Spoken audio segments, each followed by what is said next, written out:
This is Matt Rosen, and this is The Grit Mindset with me, your host, Matt Rosen.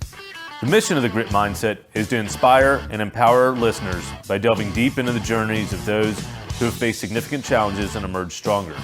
Through authentic conversations, we uncover the mindsets, strategies, and lessons that have propelled these individuals to overcome adversity and achieve success. My aim is to provide actionable insights and real-world advice to help our listeners cultivate their own grit and navigate their personal and professional lives with confidence and resilience. Hello, everyone. Welcome to this week's episode of The Grit Mindset. I'm your host, Matt Rosen. With me today, I have the CEO of Grant Miller Photography. Grant Miller, welcome to the show.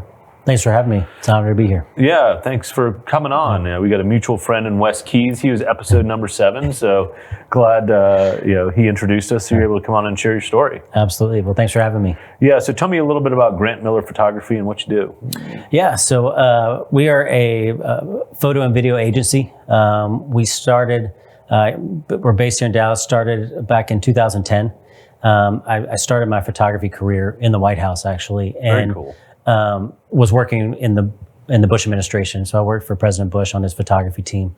And then after we left the White House, I moved to Dallas and started building my own photography company. And through the years, we continued to grow and scale. And we've grown now to more of a national team. So we've got about 65 photographers around the country now within our network that we work with. And we specialize in a lot of high-end events, some political work still, and a lot of corporate work. So we provide a lot of national coverage for larger corporations. So if I want to put on a big show or a company event, I want someone to take pictures and videos and put it all together for me, you're my guy? Yes, sir. Yeah. Very cool. 65 folks, that's a lot of growth over the So we've grown quite a bit. And, it started out as just me, and then we added on a couple other photographers around the Dallas-Fort Worth area. And from there, it just kind of grew organically. We were mainly focused here in Dallas, and then we started building relationships with companies that needed other coverage out in LA or DC or New York. And so we started expanding our team and growing our reach, and have built an incredible team of very talented photographers around the country. Very cool. You've been into photography your whole life, or how did you get walking down this path? Yeah, that's a great question. Photography was always kind of just a hobby. But to be honest, I didn't pick up my first camera really until I got into college. Yeah. And really fell in love with it. And my degree is actually in psychology. And I minored in photography. And as I was graduating, my photography professor encouraged me to apply for an internship at the White House. He was like, "Hey, well, they have photographers. You should apply for this." And I went to a really small liberal arts school in Georgia, and didn't have a lot of connections, and didn't have an Ivy League degree, and so I thought my chances of getting a White House internship were pretty slim. And somehow ended up landing the internship, and honestly just went up there and gave it my all, and took advantage of every opportunity that was presented to me, and was at the right place at the right time, and got hired on staff after my internship ended. And here we are 20 years later. That's awesome. So were you interviewing to be a photographer intern at the White House, or something different? Yeah. So when you apply for an internship at the White House, it's interesting. You can list your top 3 preferences of the offices where you want to work. I took a little bit of a gamble, and I only listed the president's photo office and the vice president's photo office. I didn't list a third option. Yeah. So you're going to be shooting for Bush or Cheney. Yeah, exactly. So tell us a little bit, what was that like working in the White House? Because you got in kind of some of the second administration, right? Yeah, I was there for about the last 2.5, 3 years of his second term. And I'll be honest with you, it was an experience of a lifetime. Yeah. I was younger and single at the time. And so, every waking moment I was at work. Yeah. And I loved every second of it. It was really interesting, especially being on the photography team. By law, we are required to document every kind of event or meeting that the president has. And so if he's alone in the Oval Office making a phone call to a foreign leader, we had a photographer in there taking pictures of him on the phone. And so, starting out my career in that setting, you really learn how to almost become invisible. You try to be as least disruptive as possible, and really just kind of blend in with the background, but also get where you need to be to get the shot. Yeah. And so it was a great experience. And one of the best things was you got to watch history happen right in front of you. Yeah. And we were surrounded with high caliber level of people and just a great team. And so, it was a pleasure to serve the president in that capacity and get to document history as it happened. Yeah, I've heard him speak once or twice, and obviously a big fan. Tell us a little about what you're allowed to share about George Bush and what it's like to work with him. Sure. It's funny because whether you agree with him politically or not, he's a great person. Yeah. And having the privilege to get to know him as well as I have and to work with him over the past 20 years has been an honor of a lifetime. And to watch how he interacts with his staff, with his family, with the country, he's just a great person. He's got a great sense of humor. He never takes himself too seriously. It's an important quality. Exactly. He always tells people that, when we were in the White House, we laughed a lot. Yeah. And he surrounded himself with people that could laugh with him. He had a really tough presidency. He came in with the, kind of having an education-focused presidency. Yeah. And then 9/11 happened. And I heard him. He said he was instantly a wartime president. Exactly. Yeah. Definitely wasn't planning on that. Yeah, exactly. And so, and I didn't have the privilege of being there during 9/11 or during his first term. I was still a senior in high school. However, coming into his second term, you really got to watch him deal with a lot of adversity. From the economic crash back in 2008. Yeah. Watching how he carried himself and made decisions and surrounded himself with the right people was really inspiring to me. And that was one of the privileges of being a photographer was we got to see a lot of those private moments. And he gave us great access and allowed us to document those hard moments and be in the room. I joke with people that, if I were the president, I would have not liked me. I was like, I don't want a photographer following me around. And so it's been interesting. During the White House, we're kind of required to be there, and so you just kind of ignore us, and he moves on about his day. But it's been interesting as well. Post presidency, he still allows me to have a lot of access and be in the room. And I'll never forget back in I think it was 2017, maybe the Dalai Lama came to visit the president, or 2015, excuse me. Back in 2015, the Dalai Lama came to visit President Bush. And they had some private meetings of just the two of them, and being able to be in the room just with the two of them, be a fly on the wall, was just an honor. And there's a certain level of trust there. But you've heard some really confidential conversations and moments. And Exactly. Do you have to get a security clearance for all that? During our White House years, yes. Yeah. But now, post presidency, no, you don't need it. So. It's my understanding, as we were talking earlier, that this kind of launched your business. So can you tell us a little bit about that story, how you transitioned from being the White House photographer into where you are today? Sure. Yeah, so when we came to Dallas, and I kind of picked back up with President Bush, they were working on building his presidential library.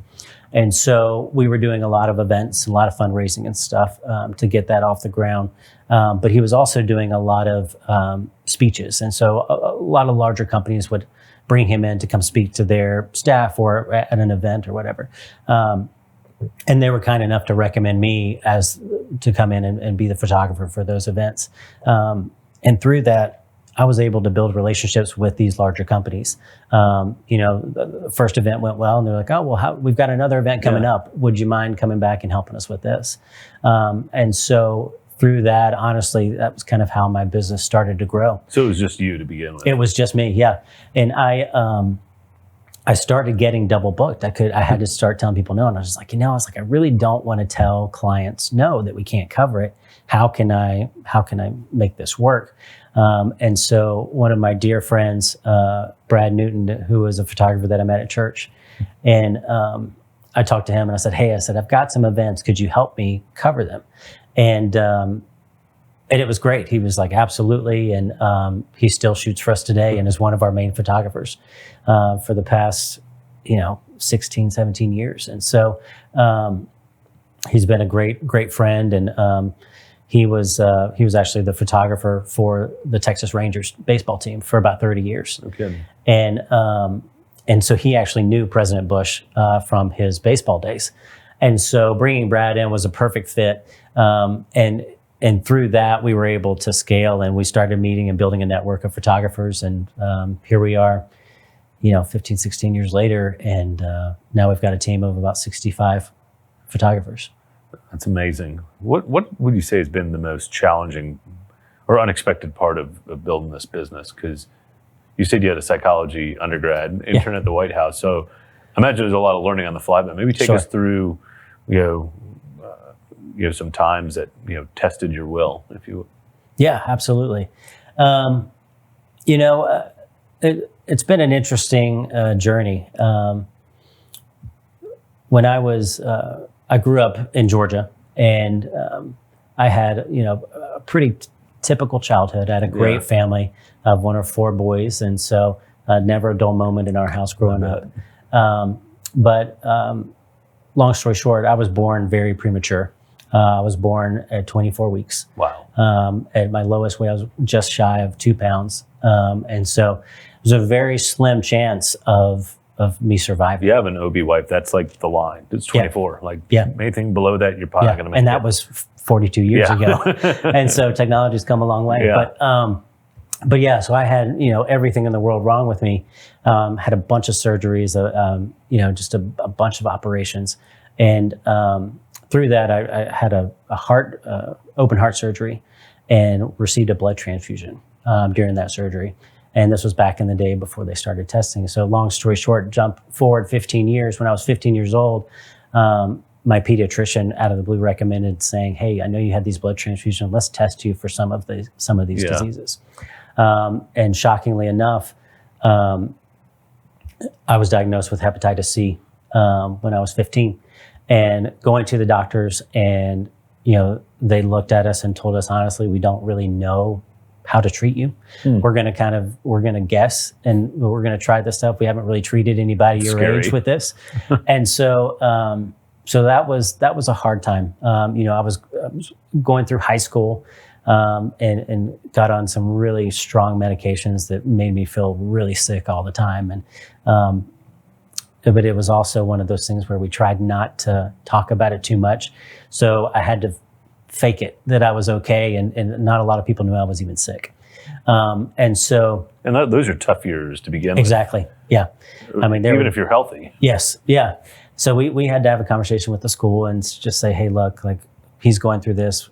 Nobody knows he's going through this, but if he's sick or whatever, let him come home. And, by God's grace, I made it through high school, and ended up beating the disease and have been clear of that since I was about 18, 19 years old. So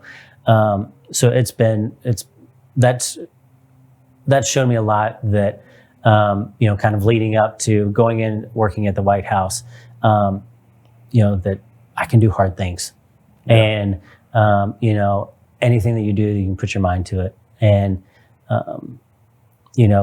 I never in a million years thought I would be, much less at the White House.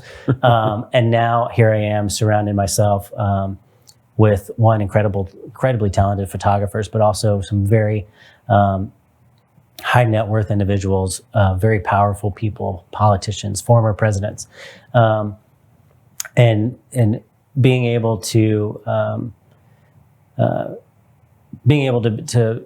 carry myself in a room with them and know that, what, I belong here, and I can carry my own. And so it's been an interesting journey, to say the least, but it's been a fascinating one. I would imagine, as hands-on as you are, you had the luxury of being, I hate to say luxury, you earned it. You got to be in the White House. You got to be in the room with all these high-powered people.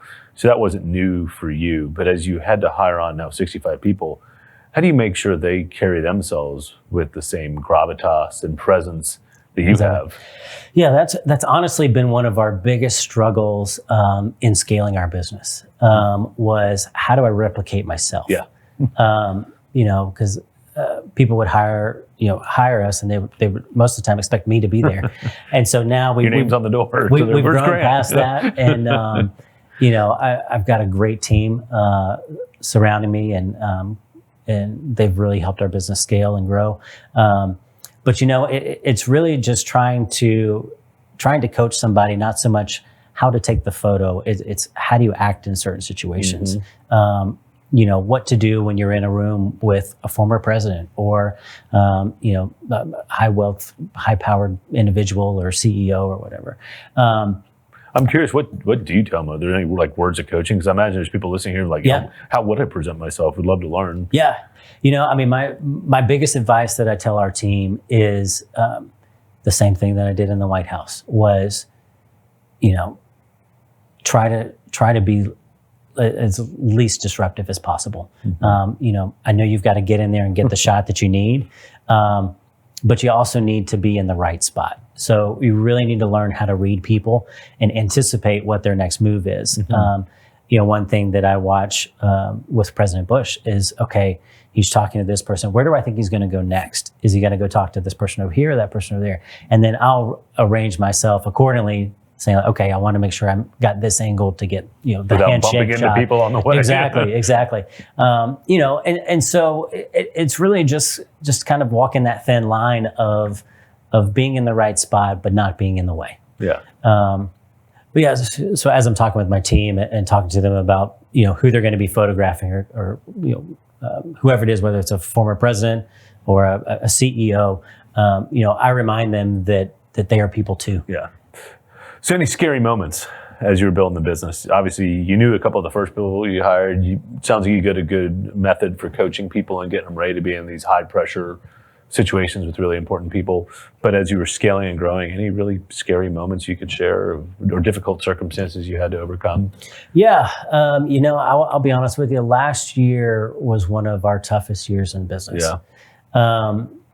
Not only are we were scaling nationally, and we picked up a lot of really high profile clients that needed a lot of attention. And, one thing that I learned in the White House was there's no redos. And, you can't be like, sir, can you do that again?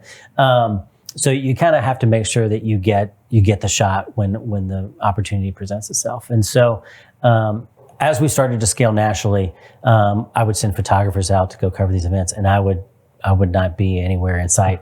And so, we always hope for the best, prepare for the worst. And there have been times where some large clients have called back and just like, Grant, we missed this, or the photos don't look good, or there are a number of issues, whether it could have been a personality issue with the photographer, or photos just didn't turn out the way that they had hoped they would. And so, that was the scariest thing is trying to replicate myself and train people to do things, or to provide photography, or to shoot events the way that I shoot events. Yeah, at the end of the day, you're providing a professional service. Exactly. And you're dependent on people. I'm in the same business. I've got 400 folks, and people are great until they're not. Yeah. Right. Exactly. So I always joke with my clients, we sell the world's most imperfect product, and that's people. Yes, exactly.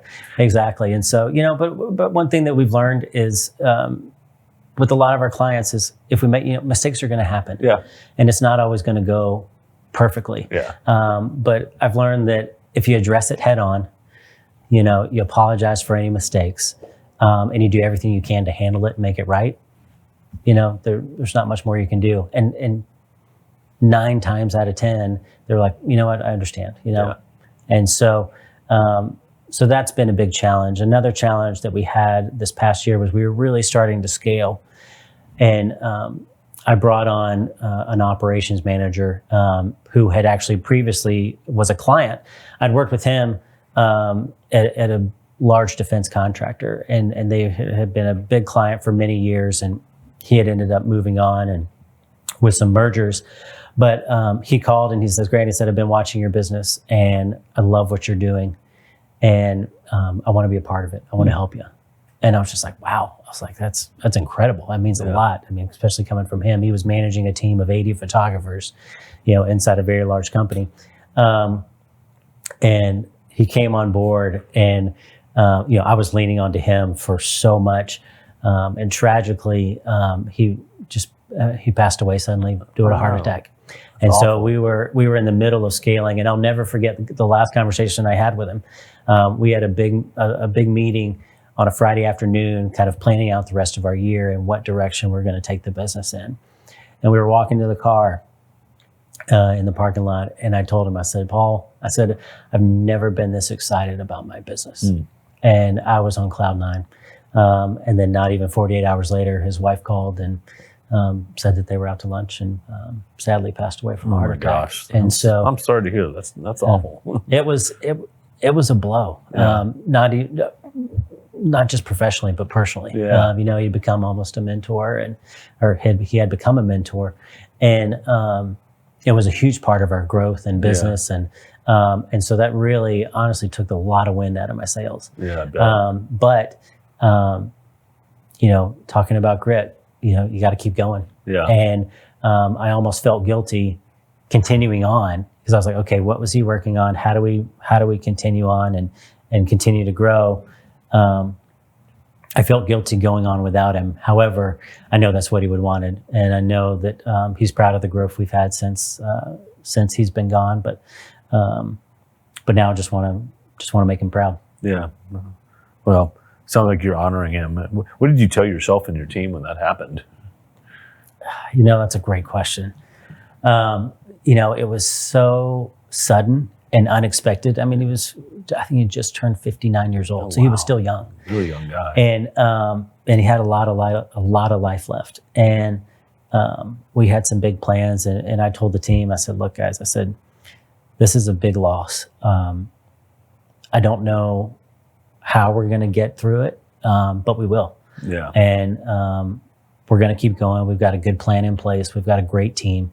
And now we just got to keep our head down and keep powering on. Yeah. Well, you're on the grit mindset, and I asked every guest, what does grit mean to you? Yeah. I mean, grit means to me is face your fears head on, believe in yourself. And my thing is always do the right thing. Yeah. I look up to the two people that I look up to the most are my father and President Bush.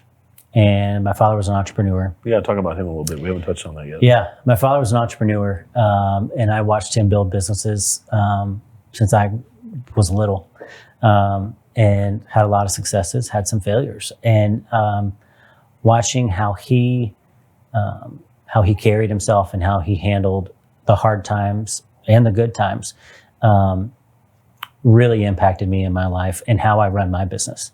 I'll never forget, we've all kind of been tied into our family business a little bit over the years, and watching him when things go sideways or south or something happens.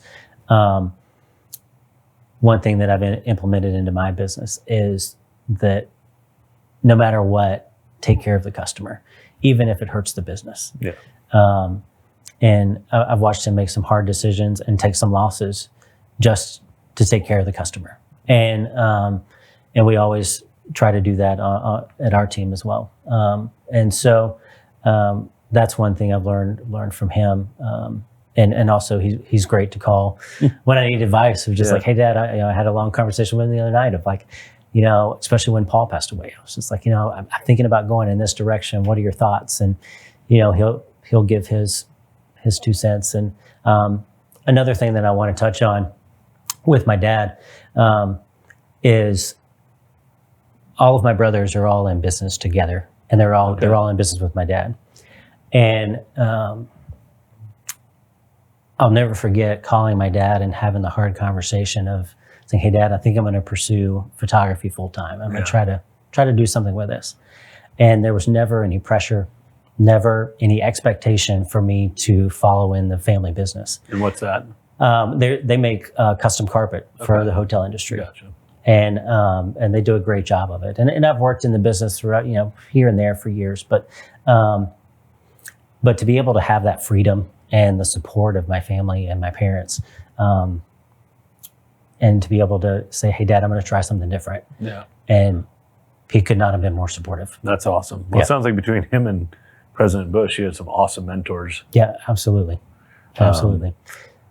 What would you say to those that are, maybe don't, not all of us get a former president? Any advice you'd have on finding a mentor? Or? Yeah, I think one thing that I've learned is people want to help people. Yeah. And I truly believe that if you're out there working hard and doing your best, there are people around you that want to help you. And I've always believed that if you treat people right, treat people well, they're going to want to help you, whether it's a referral or to connect you with somebody, or even come on as a mentor. I found a lot of people that have poured into my life through church. I found a lot of great people there. But then also, through different networks, I'm a part of EO, Entrepreneurs Organization, and have found a lot of great mentors there of people, entrepreneurs that have gone before me or a lot further ahead in their businesses than I am, who will continuously, pour into what I'm doing. Yeah, that's awesome. Well, as we're kind of wrapping up this week's episode of The Grit Mindset, is anything we didn't cover, any final thoughts or words of wisdom you could share with our listeners? Let me think through that.